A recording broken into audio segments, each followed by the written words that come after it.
a hushed silence. Vice-Chancellor, Justice O'Connor, Sir David and Lady Williams, my lords, distinguished guest, ladies and gentlemen.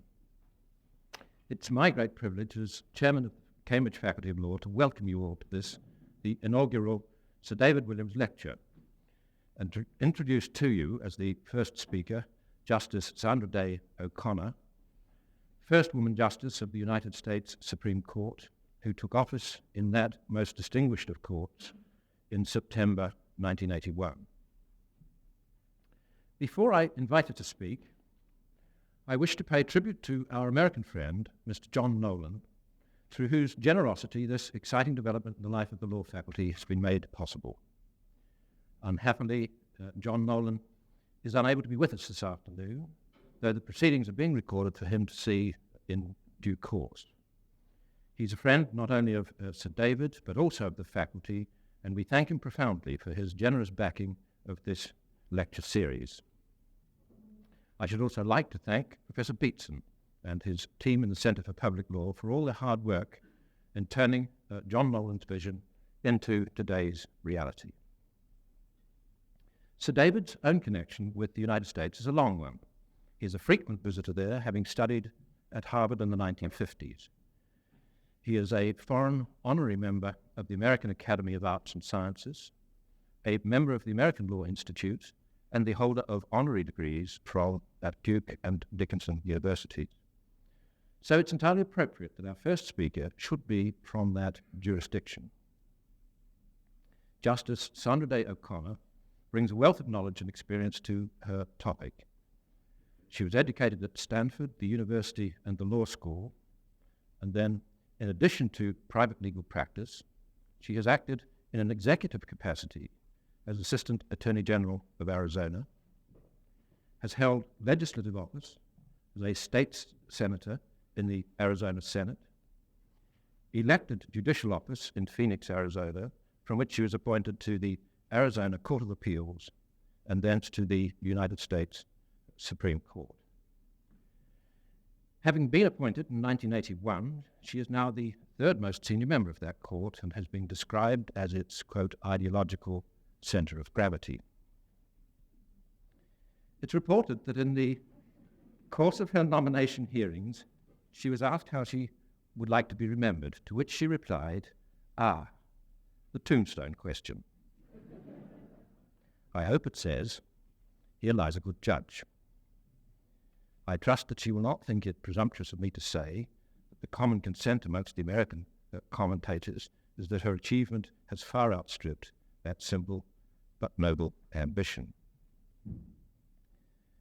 Before finally introducing her, I should also say that Justice O'Connor has said that at the end of her talk she will take questions, and I hope that we will take advantage of that very generous offer. But it is with a sense of real honor and pride that I invite Justice Sandra Day O'Connor to address us this afternoon on the title, Altered States, Federalism and Devolution at the Real Turn of the Millennium.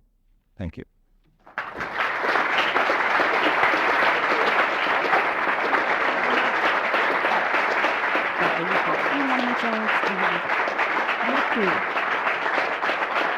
Thank you very much. That's great.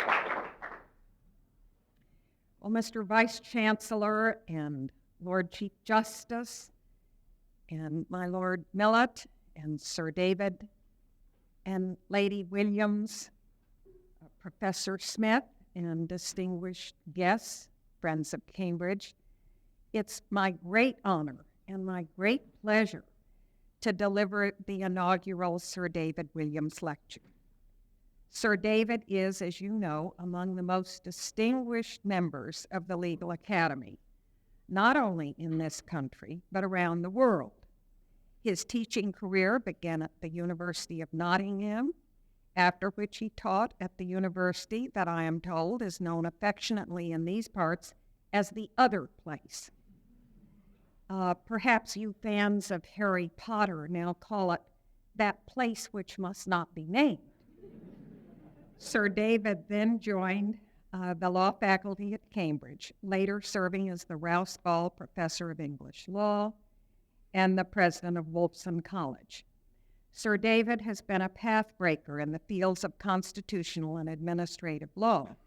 His books, Not in the Public Interest, The Problem of Security in Democracy, and Keeping the Peace, the Police, and the Public Order, are landmarks in his fields, and I suspect will be for a long time to come. Sir David's impact, however, is not confined to the life of the mind. It extends also to the world of public affairs. While enhancing our understanding of democracy, he has demonstrated a passionate concern for the quality of life in this democracy through his public service. He has served on the Royal Commission on Environmental Pollution, the Council of Tribunals, the Clean Air Council, and a number of other bodies whose work is significant. Sir David has also excelled as a leader of this university. Not only did he serve as Vice-Chancellor of Cambridge, he did such a good job that his term was extended from 2 to 7 years. It's a privilege to be able to celebrate today in this place Sir David's achievements and his indelible mark on learning and the law. It's an even greater privilege to partake of the very first time that Sir David will be honored through this lecture series. The book of Proverbs tells us that a good name is rather to be chosen than great riches. If that truth applies also to an event, I'm certain that the Sir David Williams lecture series will live long and will prosper. I'm also proud to say that Sir David and I have a few things in common. Each of us studied law in the great state of California. Sir David received an LLM from the University of California at Berkeley, and I received my JD from neighboring Stanford. I have also had the pleasure of participating with Sir David in an Anglo-American legal exchange. He and I share a keen interest in transatlantic dialogue between the legal communities of our two countries, which can enrich each other in so many ways. And perhaps most coincidentally, Sir David and I share the same year of birth. I'm therefore certain that he will concur heartily with me when I say 1960, was it, David? Was a very good year. Speaking of notable years, we're currently in the midst of one. As most people celebrated the putative eve of the new millennium on December 31st, 1999, a few sticklers for detail defiantly refused to recognize an event that would not technically occur for another full year. They studiously observed that the first year of any decade, century, or millennium could begin only in a year ending in 1. If any of you happen to be among those steadfast guardians of epical purity, I ask for no confession. All I ask is that one who gladly celebrated the counterfeit turn of the millennium, I not be stopped from claiming the privilege of speaking with you now during the real first year of the new millennium. Now imagine the following scene at the turn of the next century, whenever you think that precise event will occur. Imagine 4 business people from around the globe at a table in an airport cafe before dispersing to their respective homelands to celebrate the new year. The conversation soon turns to predictions of how each of their countries will fare in the century to come. An American venture capitalist, a Japanese entrepreneur, and a Brazilian executive offer their partially sunny forecasts in turn. The Englishman is the last to weigh in. When asked his thoughts on the future of the United Kingdom, he replies, "I think it's quite a fine idea. Perhaps somebody ought to try it again one of these days." The possibility that 100 years hence the United Kingdom will exist only in theory may be exaggerated. To some, however, the only exaggeration may be the notion that it will take that long. It's much too early to tell the long-term effects of recent constitutional changes in the UK. What is clear is that these changes are momentous. Scholars have chronicled the twin late 20th century developments that have resulted in a United Kingdom that is being pulled in both directions. On the one hand, devolution has affected an unprecedented delegation of power to elected bodies in Scotland and Wales. New devolved institutions are also in place in Northern Ireland. There have been calls for greater devolution of power to regions within England, reinforcement of the constitutional status of local governments, and even whispers for the creation of an English Parliament. At the same time, UK membership in the European Union is exerting upward force on powers traditionally exercised by Parliament alone. Punctuating the complexity of these changes is the fact that the upward pressure of European integration may increase the downward pressure of devolution through the principle of subsidiarity and the enforcement of European Union law. One of the many important uncertainties in the midst of this flux is the role that courts will play in interpreting and enforcing these new arrangements. If the changes underway in the United Kingdom are to be measured so far in meters, then the magnitude of recent events concerning the balance of power among the different levels of government in the United States is more in the way of centimeters.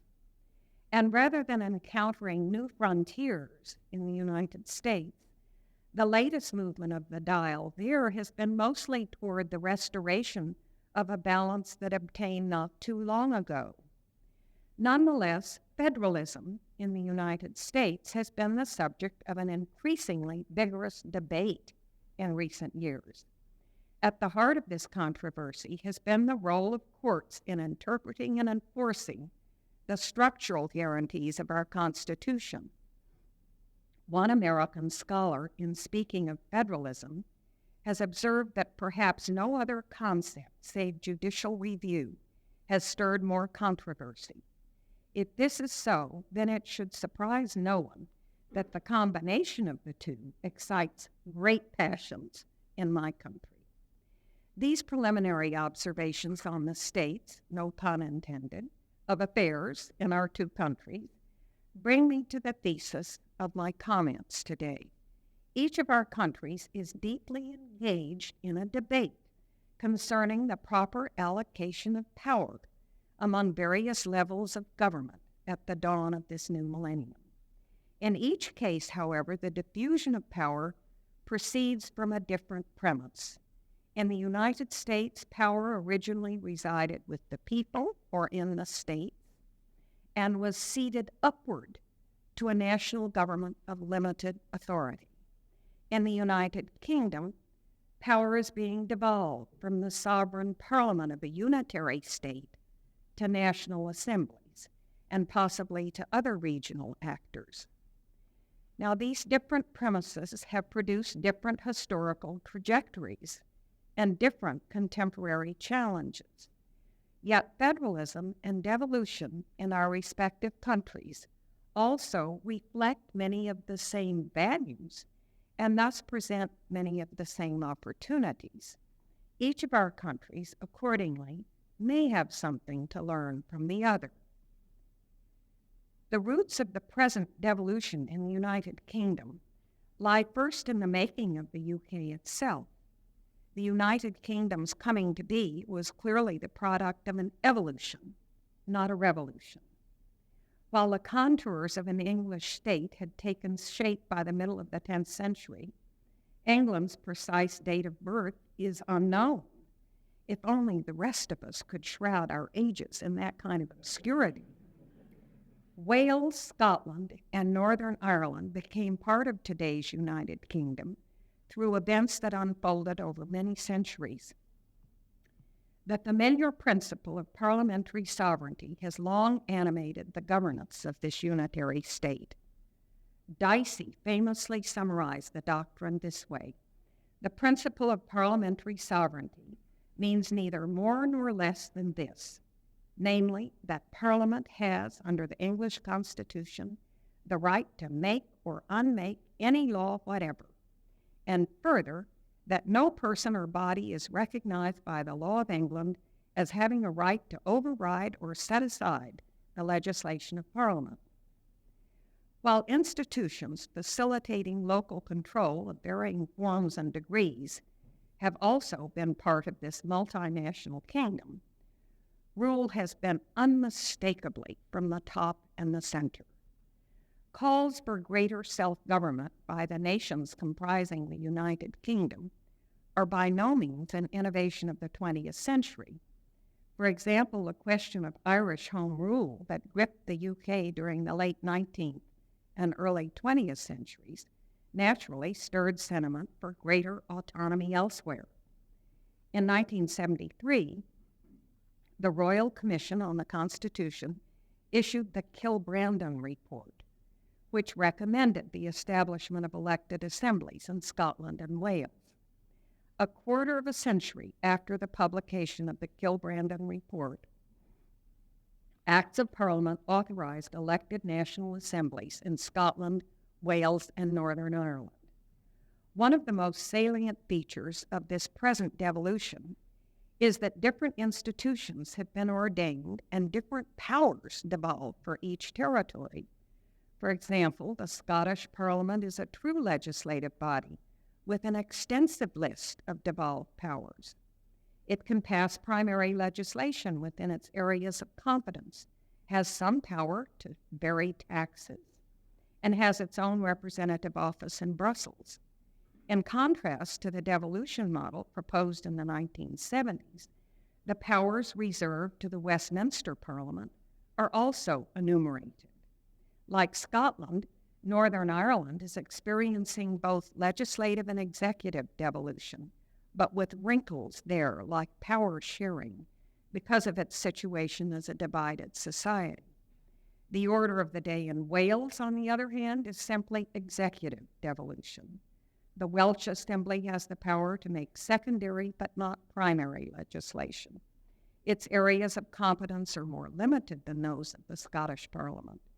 The Welsh Assembly operates chiefly through a cabinet and is much more dependent on Westminster and Whitehall than the other assemblies. In all cases, the assemblies are subordinate to the Westminster Parliament, which retains supremacy throughout the entire United Kingdom. Many scholars have pointed out that devolution thus rests on two seemingly conflicting principles: parliamentary sovereignty and domestic self-government. But parliamentary sovereignty is not, in theory, incompatible with the exercise of some local control. The theoretical reconciliation of these principles lies in the idea that the authority exercised at levels below the central government ultimately derives from and depends on the will of Parliament. The recent changes are consistent with this constitutional theory, but the fit between the theory and the new constitutional reality is a far different question. Devolution is technically a revocable license, not a conveyance in fee simple. But what is legally permissible may be politically impossible. Many scholars have asserted that it's unlikely that Westminster would recall devolved powers without the consent of the National Assembly at issue. Indeed, such an attempt might well be considered unconstitutional in the British sense. We all know what parliamentary sovereignty meant to Dicey, but what will Westminster sovereignty now mean in Edinburgh? What will it mean in Cardiff, in Belfast? If devolution extends to the English regions, would it also have a new meaning in Yorkshire? Will parliamentary sovereignty still cloak the United Kingdom? If so, will it be a coat of many colors, or will it be like the emperor's new clothes? Given my line of work, one of the issues surrounding devolution that I find to be especially compelling is the role of the courts. As you well know, the source, status, and character of judicial review in the United Kingdom differ in many ways from the features of judicial review in the United States. Parliamentary sovereignty and the absence of out-and-out constitutional adjudication stand on your side of the Atlantic, while Article 3 and Marbury versus Madison live on my side of the Atlantic. In practice, of course, the gap has narrowed in recent decades due to developments in the judicial role in the United Kingdom. Recent constitutional changes here raise the questions: what effect the courts will have on devolution, and just as important, what effect devolution will have on the role of the courts. The Devolution Acts expressly assign the courts in the United Kingdom a role in determining the limits of devolution and the powers of the devolved institutions. At a broad level, this role is a familiar one for UK courts. The question whether a devolved body has acted within the limits of its devolved powers dovetails nicely with the type of ultra vires review to which UK courts are quite accustomed. Likewise, at least in the cases of Scotland and Northern Ireland, the judicial review of actions by the UK executive to ensure that they're within the powers that Parliament has reserved to Westminster does not require, shall we say, new wineskins. As Lord Falconer put it, these sorts of cases are ones where the court will be adjudicating in a way in which they're very experienced, deciding as a matter of law what the competence of a particular body is. But while the exercise may be familiar, the precise subject matter may present some uncharted territory. Devolution will involve the courts more in the business of drawing vertical institutional boundaries. It remains to be seen how extensive this role will be and what patterns will emerge from the exercise of this adjudicative authority. For example, in the case of Scotland, will the courts construe more broadly the devolved powers or the reserved powers? In Wales, will the courts be swift or slow to find that executive action exceeds the limits of Westminster's primary legislation? And how will the courts approach National Assembly action in areas that intermingle both devolved and reserved power? Just as Parliament will retain in theory the power to alter or rescind the devolution arrangements at any time, it can overrule any judicial resolution of a devolution issue that is not to Parliament's liking. Indeed, the very role of the courts in devolution will remain subject to change at the will of Parliament. In other words, wherever the courts draw vertical institutional boundaries, Westminster will still hold the supreme legislative rubber. But there is bound to be a gap between constitutional theory and constitutional practice. The manner in which UK courts have construed primary legislation to vindicate fundamental constitutional rights has received quite a bit of attention in recent decades. While technically abiding within the confines of statutory construction, these decisions sometimes have the flavor of full-fledged constitutional review. Now that Parliament has delegated substantial powers to the national assemblies, it will be interesting to see whether the courts treat these powers in essence as permanently transferred or simply on indefinite loan. I'll now travel across the ocean and back in time to trace briefly the outlines of federalism in the United States. The character of American federalism is also deeply rooted in the way our nation was forged. The framers engaged in extensive debate concerning the appropriate allocation of power between the states and the national government. If the Constitutional Convention had taken place over a Wimbledon fortnight, there is no doubt that questions of federalism would have been right on center court. The framers were gripped with competing concerns. On the one hand, the framers were suspicious of every form of all-powerful central authority, which they viewed as inimical to individual liberty. On the other hand, the Articles of Confederation had proven to be too weak a tonic for the achievement of national goals because the central government was entirely dependent on the cooperation of state legislatures. State sovereignty was at the heart of their dilemma. While the framers were committed to the preservation of state sovereignty, it could not be the insuperable obstacle to coordinated action that it had proven to be under the Articles of Confederation. The framers were confronted with the challenge of navigating between the Scylla of excessively concentrated power and the Charybdis of disunity. The framers hammered out a series of compromises, some of which guaranteed an institutional role for the states in the composition of the central government itself. For example, as a result of the Connecticut Compromise, each state was given equal representation in the United States Senate. But the framers did not think it would be enough simply to place state hands on the central pillar. The framers instead provided that the central government would be one of limited, enumerated powers, with the states retaining those powers that were not delegated upward. At the same time, the Constitution forbade the states from exercising certain powers that would rest in the central government alone. These principles are the primary fulcrum on which the ultimate balance between state authority and national power rests in my country.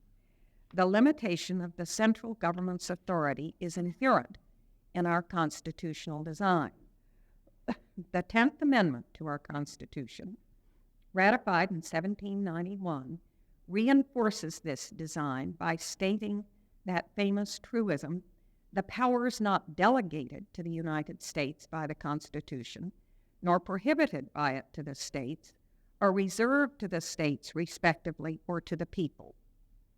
The framers of our Constitution then established dual spheres of sovereignty, allowing the central government to act directly on individuals in some fields of activity, while preserving the sovereignty of the states acting within their own territorial boundaries.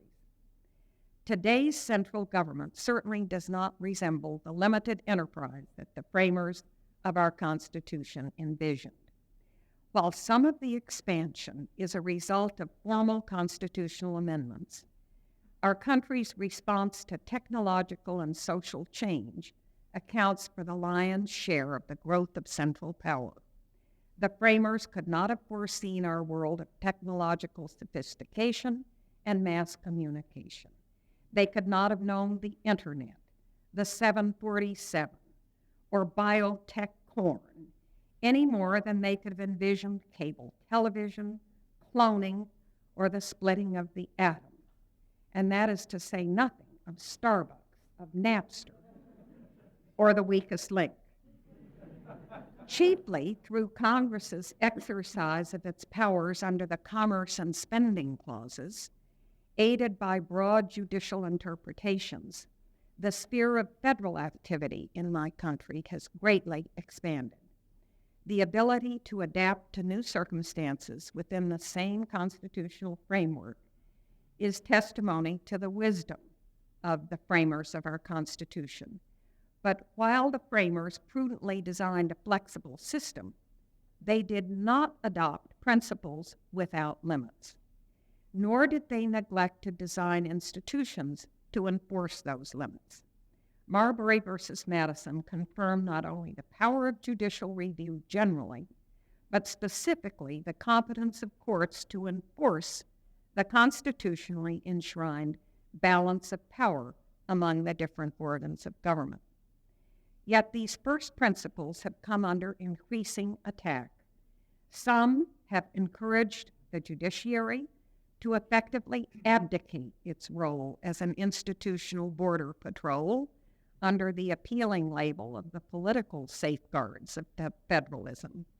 Under this view, enforcement of the federal-state balance should be left entirely to the political process, in which the framers have already guaranteed a role for the states by representation in Congress. In my view, both the political and the judicial safeguards of federalism reinforce the federal-state balance. There is, in my view, ample room for political accommodation within the parameters of our system. Just as the states do not regulate conduct within their borders to the fullest permissible extent, Congress does not always legislate to the limits of its constitutional authority. But the courts are nonetheless obligated to remedy the occasional transgression of constitutional borders in cases before them. In discharging this function, the court should try to emulate a prudent umpire who allows the contestants to play hard between the lines, but takes swift and sure action when the lines are crossed. Line drawing is the essence of the law. The difficulty of the task is no cause to shrink from it. As my colleague Justice Kennedy has said, the federal balance is too essential a part of our constitutional structure and plays too vital a role in securing freedom for us to admit inability to intervene when one or the other level of government has tipped the scales too far. Recent debates in the political arena in the United States over such issues as welfare reform, energy policy, and the future of health care testify to the ample latitude that the national and state governments have to negotiate their respective spheres of action. It is just as much the role of the courts not to intervene in the legitimate machinations of the political process, but when a particular action, whether the result of political compromise or unilateral political will, violates the Constitution, judicial intervention is warranted.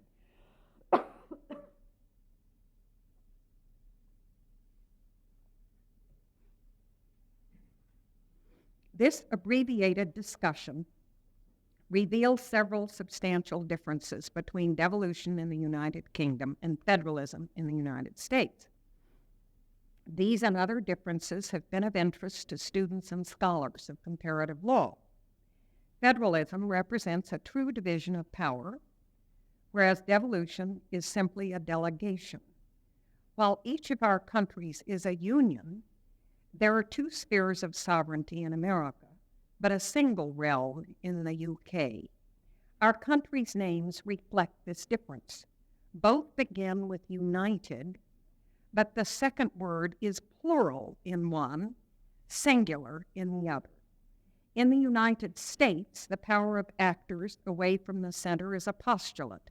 In the United Kingdom, it is a wholly dependent proposition. These facts, of course, represent much more than conceptual footnotes to history. Rather, they influence the constitutional and political realities of the vertical allocation of power in each country.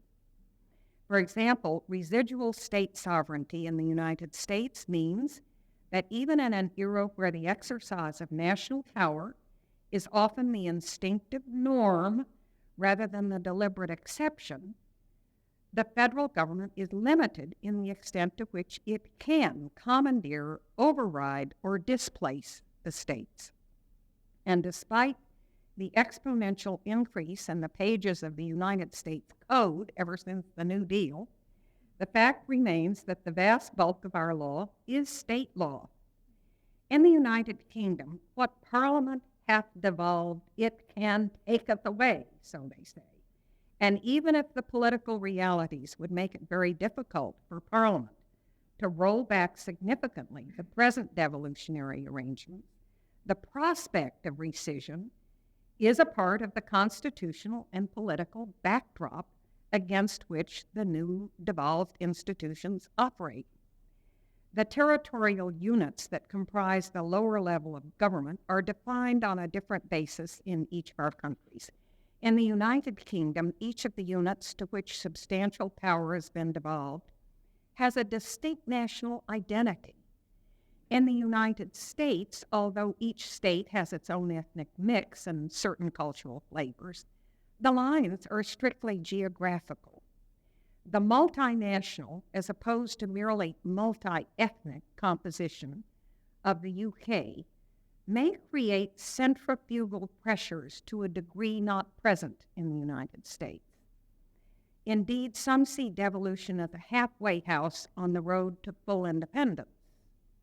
For example, a Scottish National Party spokesperson recently said, "Rather than killing nationalism stone cold dead, we see devolution as a stepping stone toward independence."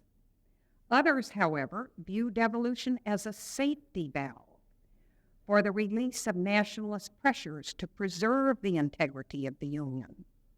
For example, the UK Foreign Secretary said recently, "By recognizing the United Kingdom's diversity, devolution has guaranteed its future." While it may be a paradox to say that one can fasten a union by loosening the political ties that bind it, it is a paradox in which many here place great faith. Further, devolution in the United Kingdom is asymmetrical, while federalism in the United States is almost perfectly symmetrical. Asymmetry in the United Kingdom is enabled by the fact that power is flowing from the top down and results from the interplay of historical forces and present demand. In the United States, asymmetry is practically unheard of and likely even unthought of. In large part, symmetry of powers among our states results from the fact that state powers are not enumerated, and the only cession of power is upward. While there may be asymmetry of influence among the states in national affairs, each state regulates within its own borders on equal terms. And even though roughly 170 years separated the ratification of the Constitution by the first state, Delaware, and the entry into the Union of the 50th state, Hawaii, each state entered on an equal footing with the others. While many extol the virtues of asymmetrical devolution as the most logical response to the disparate situations of nations within the United Kingdom, others believe that asymmetry makes the present arrangements unsatisfactory and inherently unstable. It remains to be seen whether asymmetry remains the rule or a pattern of convergence will emerge. For example, will Wales look at the Scottish Parliament and want the same legislative and tax-varying powers for its own assembly? And if the Welsh keep up with the Scots, will the Smiths want to stay a step ahead of the Joneses? Another important dimension of the asymmetry question is the status of England and the English regions. Many of the concerns driving devolution, such as perception of excessive centralization and remoteness from the decisions that affect everyday lives, apply to England as well. As a result, there have even been calls for greater devolution of power to regions within England. The role of courts in policing the borders between the different levels of government is a matter of longer standing and greater certainty in the United States than it is in the UK. The political and judicial safeguards of federalism exist alongside each other in the U.S. In the UK, by contrast, judicial protections are ultimately subject to political will, and Parliament has the final word. Recent UK experience attests, of course, that neither Article 3 nor Marbury versus Madison is a prerequisite for the emergence of meaningful judicial review. Conversely, neither guarantees freedom from controversy when courts perform their vested role. But the lack of independent moorings constrains the ability of courts to be institutional referees, especially when those institutional boundaries are drawn and redrawn through the ordinary legislative process. The Devolution Acts provide a textual basis for limited judicial review, but they do not authorize full-fledged constitutional adjudication. It remains to be seen whether the courts here exercise their interpretive powers in a manner that bolsters and entrenches devolution. It also remains to be seen whether the adjudication of devolution issues, in turn, bolsters and entrenches an independent role for the courts in the constitutional structure. Our two countries also inherit different challenges from the last century's developments concerning the vertical allocation of power in each country. The United States is confronted with the task of preserving its constitutional structure as each generation grows accustomed to a higher baseline of central government activity. The UK, on the other hand, is engaged in the process of forging new constitutional arrangements. As Sir David has noted, the questions do not end with devolution. In 1997, the present government's comprehensive program of constitutional reform emphasized devolution, an elected mayor for London, incorporation of the European Convention on Human Rights, freedom of information, and a referendum on the voting system for the House of Commons. In March 1999, Sir David noted that the following matters should be added to that list: possible changes in the role of the monarchy, the evolving position of the United Kingdom in Europe, the peace settlement in Northern Ireland, and a new institutional link with the Republic of Ireland, reform of the House of Lords, major constitutional challenges for the courts of law, a readjustment in the work of local authorities, and a shift in the balance of power between Whitehall and Westminster. Now, that's quite a list, and some of these changes are already a reality in whole or in part. Not only are many of these changes significant in themselves, but the interplay and integration of these changes will pose major challenges as well. Finally, while the United States must manage centripetal forces that threaten to erode the rightful role of the states, the United Kingdom must deal with centrifugal forces that make its unitary status long an axiom of British constitutional law and uncertainty. A number of scholars have already noted that, especially in light of devolution, it's more accurate to refer to the UK as a union state rather than a unitary state. Now, there are suggestions that the UK might even proceed toward what Blackstone deemed Solipsism in politics, the coexistence of coordinate sovereignties in, heaven help us, a federal system. Some even say that devolution is a road with no logical stopping point, short of independence.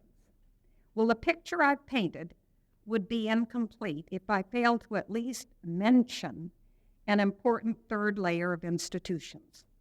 While the effect of membership in supranational organizations on national sovereignty crops up from time to time in the United States, the question it has nothing like the immediacy that it has in the United Kingdom.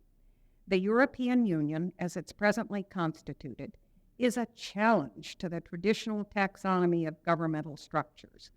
The consensus is that it is neither a confederation nor a federal system, but rather a construction sui generis, somewhere between the two. In comparison to American experience, the centralized institutions of the EU are not so weak as the Articles of Confederation, but not so potent as the national government created by our Constitution. As a union, the EU is more like the United States than the United Kingdom in that the constituent sovereign states cede power upward to the EU, a creature of their own creation. But like devolution in the UK, it is yet unclear what type of creature will evolve from the process.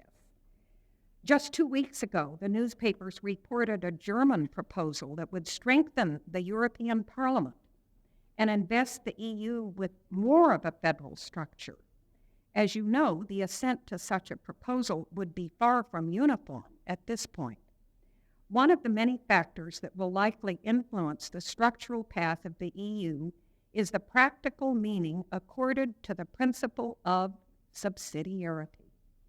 Subsidiarity is perhaps one of the most elusive, but also one of the most crucial words in contemporary European political discourse. In 1992, Jacques Delors offered a prize to anyone who could define the term. Now, I don't know if that prize has been claimed yet. Perhaps it's not too late to submit your entry. The essence of subsidiarity is that the non-exclusive functions of the EU should, where possible, be performed by or within the member states. The principle of subsidiarity serves many of the same values as other structural principles that enable the exercise of power at lower levels of government.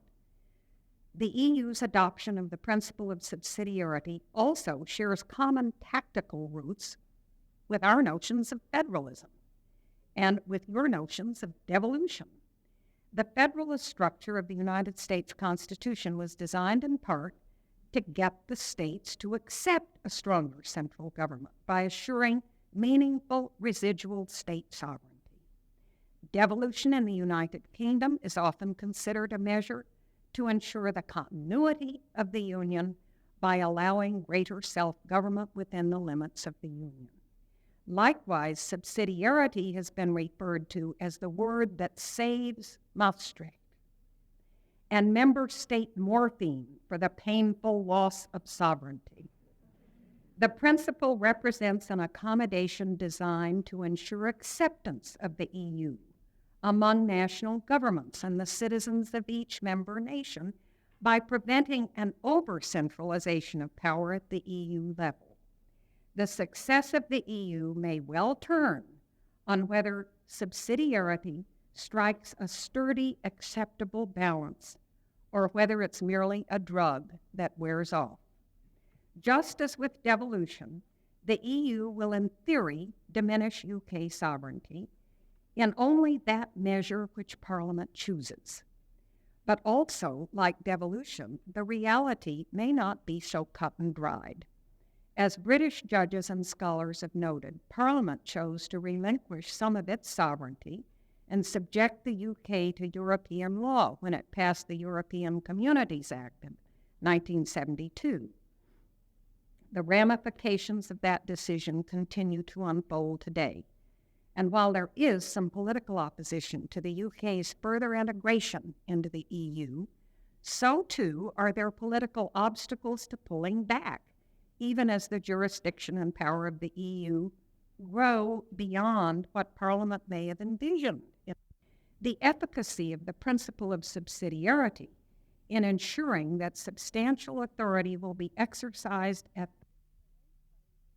may play a big role in determining the acceptance of EU prerogatives among UK institutions and citizens. Much attention has been devoted to the role that the European Union courts will play in the new Europe. As the Factor-Tame case demonstrates, the impact of the EU on domestic courts may be even more significant. The UK's 1998 incorporation of the European Convention on Human Rights enables the courts here to declare acts of Parliament to be incompatible with EU rights. While the Human Rights Act does not empower the courts to invalidate or disapply primary legislation, a declaration of incompatibility combined with political pressure and the fast-track procedure for parliamentary reconciliation may have the same effect in practice. The EU provides not only a new source of rights, but also a new impetus for domestic courts to assert a greater role in enforcing pre-existing rights. These dynamics will require institutions within the UK to adjust and find new accommodations with each other. Well, centralized institutions undoubtedly have a crucial place in today's complex, interconnected world. The slogan, global solutions, is not just the fancy of Madison Avenue. But this does not mean that we should reach unthinkingly for the highest shelf when we search for cures to some of the deepest societal ills. The intricacies of modern society, perhaps now more than ever, also demand local decision-making that is flexible, responsive, and personal. As salutary as national and supranational bodies can be, we must not let their potential obscure the simple truth that government often governs best when it governs closest to the people. As a Supreme Court justice, it's my duty to enforce the structural guarantees of our own Constitution, regardless of the utility of adhering to the framers' design in one instance or another. As our court said in New York versus United States, our task would be the same even if one could prove that federalism secured no advantages to anyone. It consists not of devising our preferred system of government, but of understanding and applying the framework set forth in the Constitution. Nonetheless, as a citizen of my country, I recognize that it is a happy incident of our country that vibrant state and local institutions are in fact of great value in our nation. Devolution in the United Kingdom, though cut from a different mold, reflects many of the same values and therefore many of the same opportunities. I want to end my remarks today by mentioning some of those common values and shared opportunities. The exercise of power at lower levels of government promotes democracy and accountability. Individuals have a greater say in the decisions that affect their lives. The decisions are more likely to reflect local preferences, and an individual's voice and vote are generally more effective in bridging the inevitable gaps between policy preferences and policy outcomes. These concerns are arguably the principal driving forces behind devolution in the United Kingdom. As the post-war expansion of central government functions increased the distance between individuals and their government, the democratic deficit, which is inescapable to some extent in any republic, became more and more acute. This problem especially affected those areas where the election results are not aligned with the composition of Westminster and Whitehall.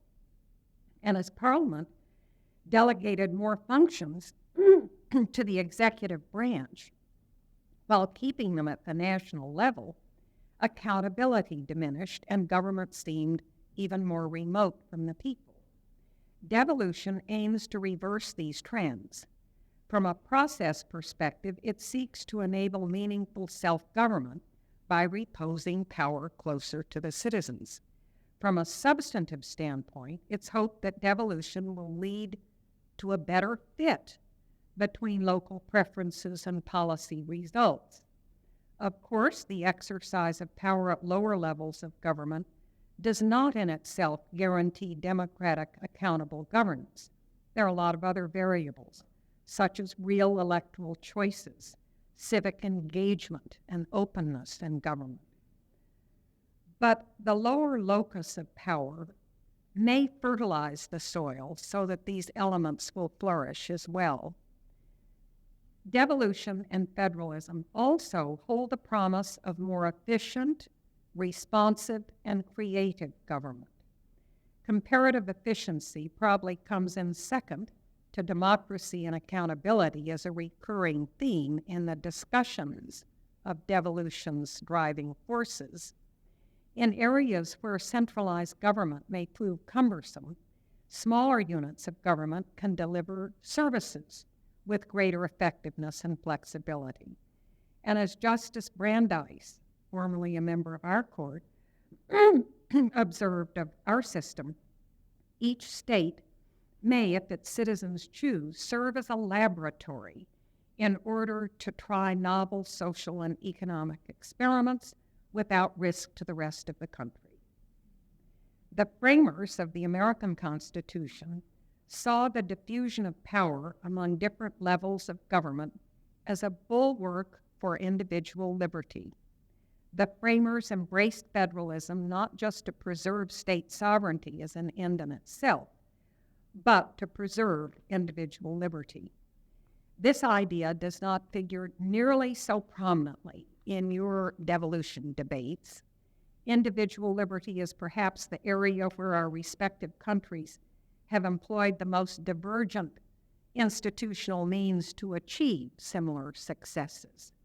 But in a world where vigilance is the price of liberty, there are always opportunities to shape our institutions in ways that produce government even more solicitous of each person's natural right of liberty.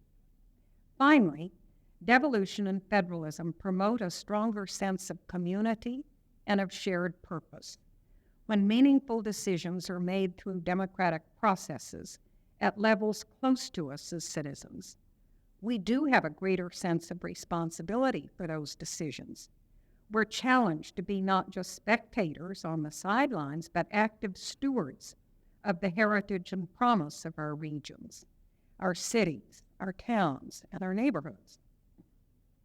We learn the habits of democracy and citizenship, not by watching, but by doing. The common enterprise of self-government can lift us beyond our own self-interest and sources of division as a means of seeing and serving the good of all. These values are not unqualified and aren't without trade-offs, of course. And while there may be widespread agreement on the importance of the values of devolution, opinions vary on the success of devolution so far in achieving these goals. These returns are very early, and the saying that devolution is a process, not an event, has become almost a mantra. The future shape and success of it, quite appropriately, depend on both territory-specific variables and system-wide factors. Perhaps more than anything, the future of devolution depends on the response and initiative of the people themselves, whose welfare is the supreme end of democracy. Whatever path devolution takes in the United Kingdom, the experiment is assuredly rich with possibility. While great uncertainty may make the experiment seem more like a gamble, risk is opportunity's constant companion. Democracies throughout the world, whether budding or in full bloom, should take heart, I think, and take note as one of the world's greatest democracies challenges itself to realize more fully the vast promise of democratic governance. And I wish all of you here the very best in this timeless endeavor. Thank you.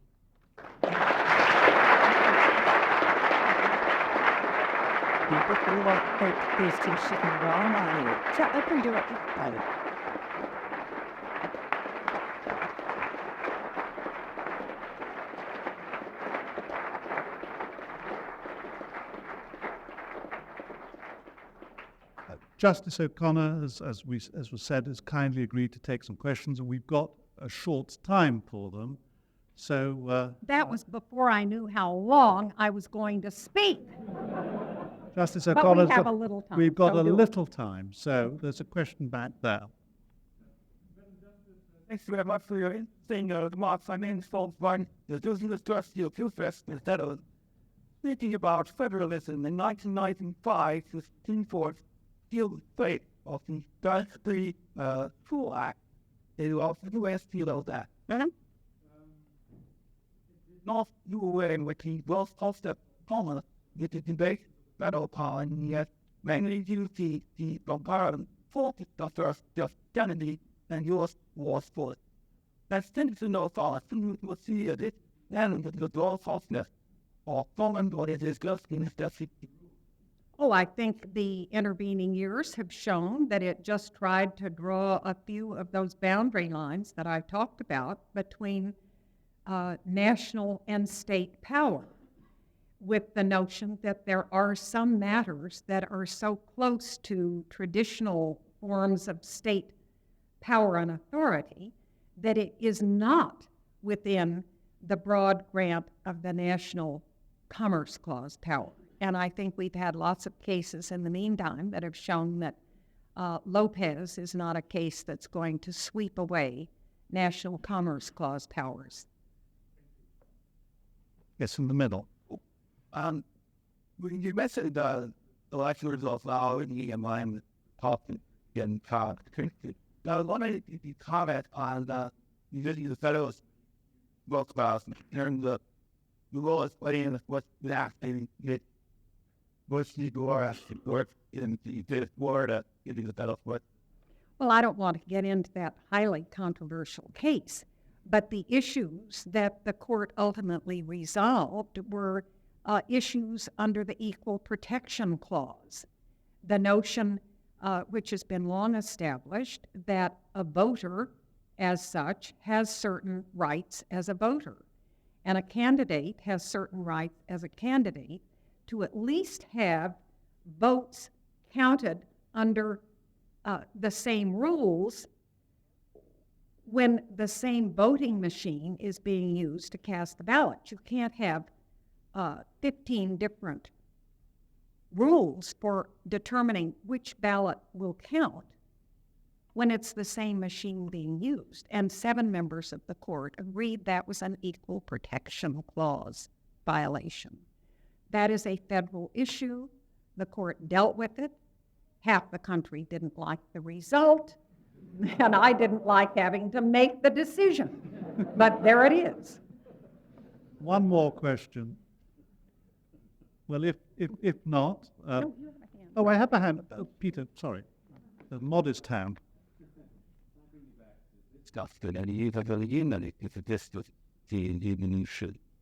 And particularly the council by talking about the legal position of the letter facility.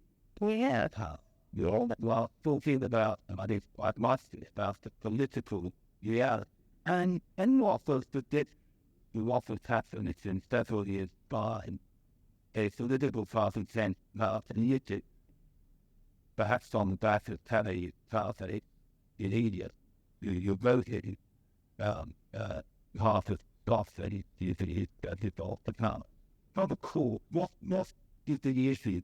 Court would have that when non-political reality came. Well, happily, I don't have to answer that nice question. And I don't even know. I think it's, I am a rank outsider, but I would think it is quite unlikely that a power once devolved and given away is going to be taken back. You know better than I. But even some new candidate out there might have a hard time achieving that goal, I suspect. And you've been a wonderful audience listening to a West Texas twang of an accent for an hour. I admire your patience. Thank you.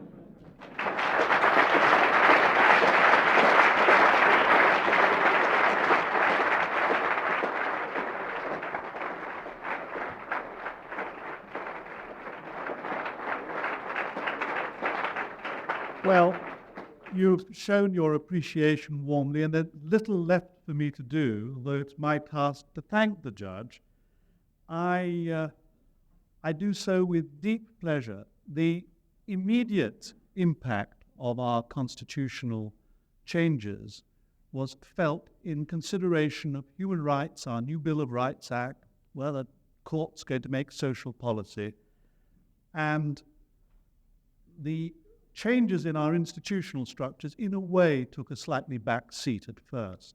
So I was really delighted with your choice of subject, because I believe lawyers must be interested in institutional arrangements, and that's true of countries, may even be true of universities.